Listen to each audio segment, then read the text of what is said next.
TWAB time, it's back. Sit down, shut up, listen to me talk about stuff. First up, Solstice of Heroes. It is back for a month starting on July 6th. Not gonna lie, it looks pretty similar to the previous year. We're gonna have Solstice armor sets to go upgrade by doing different activities. The EAZ is back. Plenty of stuff on sale in the Eververse store, I'm sure. I can't imagine things are gonna be too different here. There's a legendary shotgun to go get, but yeah, it's Solstice. Not much to say on Solstice. For me personally, EAZ isn't the most thrilling of experiences anymore. I like upgrading armor, but that's really about it. Vault of Glass Master Mode is coming on July 6th as well. There will be no minimum power level required, but enemies in Master Mode will be 1350. For reference, GM Nightfalls place you at 25 power levels under the enemies in the Nightfall. So, anywhere above 1325 will mean that the enemies in Master VOG will not be hitting as hard as Grandmaster Nightfall enemies. Of course, with enough grinding, you can match that 1350 number, but you're going to need quite a lot of artifact levels for that. You will need a Master Mode completion for the title and the pin if you want to go buy that.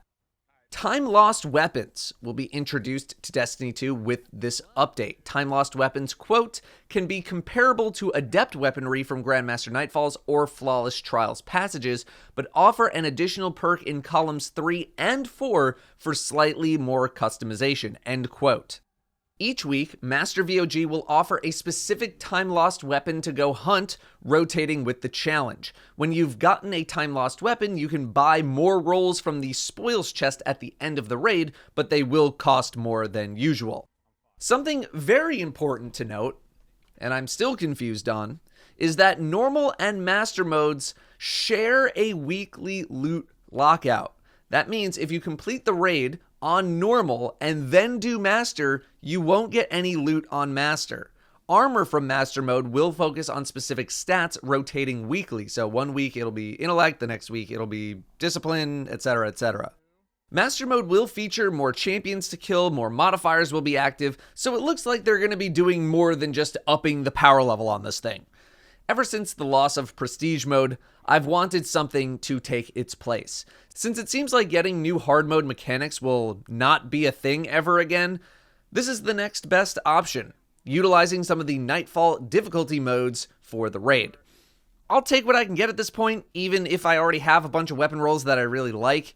I don't know why they share a loot lockout. I'm guessing this is some sort of technical or engineering reason, but if it's not, I don't know why Bungie would not let you get at least 1 or 2 time lost weapon drops if you've already done the normal mode for the week. It just doesn't really seem like that big of a deal.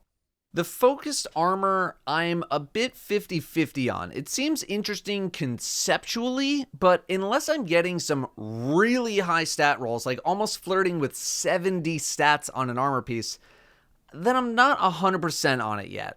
Like, I can just go straight up buy high stat roll armor with seasonal activity currency right now. And those have proven to be pretty good in terms of hitting 60 plus stats. Why run a harder version of a thing if the reward is going to be the same?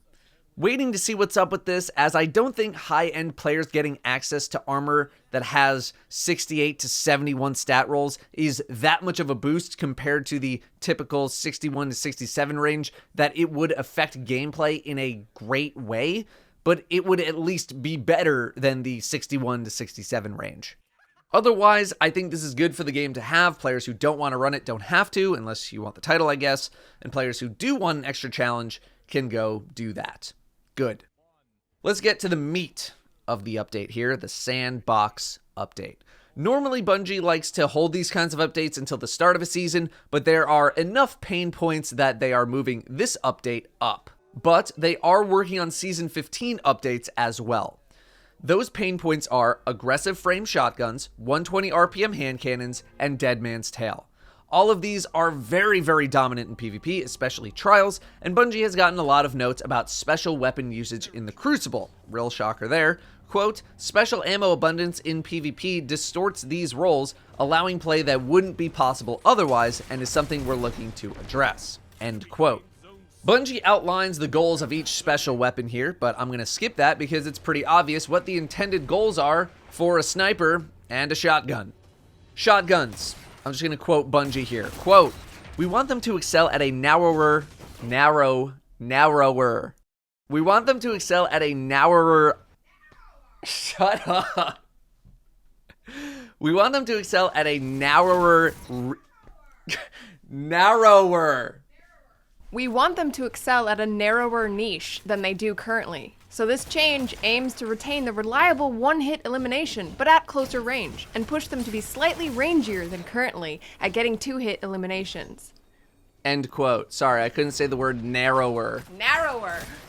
Those changes are increased aggressive frame shotgun cone angle from 4.0 to 4.25 degrees, reduced shotgun damage fall-off minimum by 2 meters, but increased the shotgun damage fall-off maximum by 2 meters. Slug shotguns are unaffected by this change. What the hell does that even mean, Bungie? I will translate.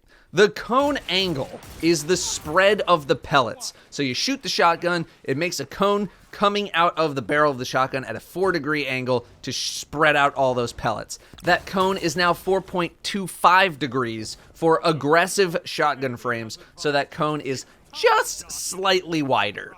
Reduced shotgun damage fall-off minimum by 2 meters. Essentially, this means that your shotgun will be doing its maximum possible damage from 2 meters less than it was previously. So if a shotgun was doing max damage at 9 meters, expect that to be more like 7 meters now. Increased shotgun damage fall-off maximum by 2 meters. This means that your shotgun will be able to deal damage from 2 more meters away, thus boosting those faster RPM shotguns to be able to get those 2-shot kills more reliably. 120 RPM hand cannons. They're still very good at long range, and their 2-tap potential is insane with just the slightest damage boost. So they will be doing the following to 120 RPM hand cannons specifically. The precision damage multiplier is dropping to 1.6x, down from 1.8x, which stops a 10% damage bonus from 2-tapping an opponent with 2 headshots. You're going to need a bigger damage bonus now.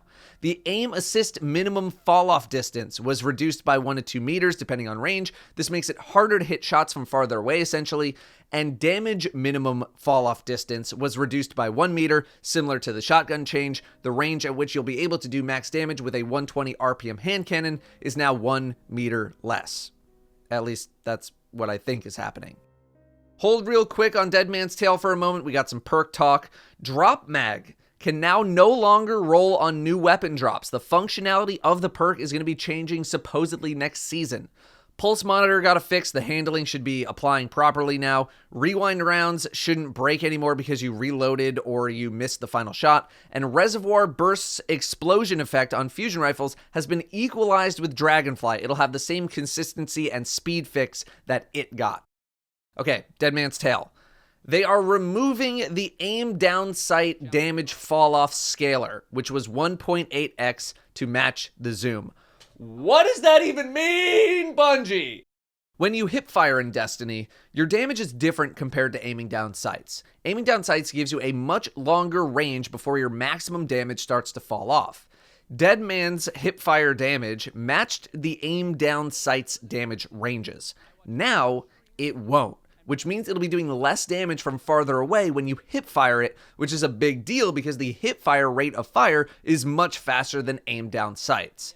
This should hopefully rein it in a bit in those super long distance engagements. They also adjusted the aim assist cone angle hip scaler from 1.5 to 1.2. In human talk, this means that shots are going to be harder to hit from farther away. Sleeper Sim ended up receiving the linear fusion rifle buff from earlier in the season, but it wasn't really applied in the way that they wanted to apply it. It will be getting a 16.5% total buff compared to the 15% that other linear fusions got. This should make Sleeper the clear winner for single shot linear fusion damage, should be better than others for burst, but mostly equal with the others over a long period of time. Season 15 will feature a bunch of changes as well, and Bungie outlines them here next. Number 1, Fusions will be getting a large rework, along with perks and mods and some custom tuning to exotics. Number 2, breach grenade launchers will likely see an increase in use thanks to the coming shotgun nerfs. A smaller change will be coming as a result, touching on priming and cleaning up targets. Number 3, scout and hand cannons in PvE. Minor enemies in high-end content take too many shots to kill with these weapons. I assume this means buffs in Season 15. Number 4, machine guns. They're not doing their job very well. There's a noticeable change coming in Season 15. Number 5, special ammo economy, particularly in PvP.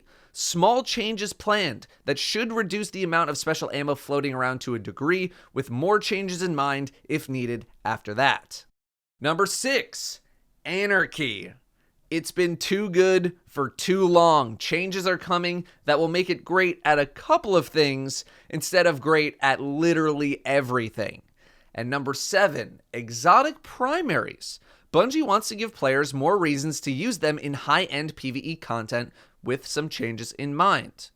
And that is everything in the TWAB. Thoughts, Mr. Datto? Shotguns. You know what? Good.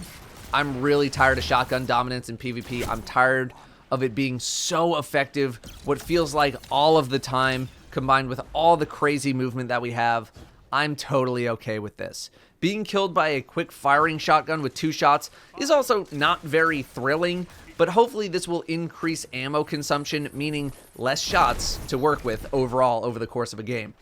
I still think shotguns will end up being good. I don't think they completely go away or anything, but I will say be on the lookout for increased chaperone and or other slug shotgun usage as a result of these changes, since slugs were not affected.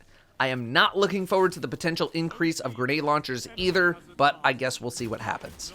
120 RPM hand cannons.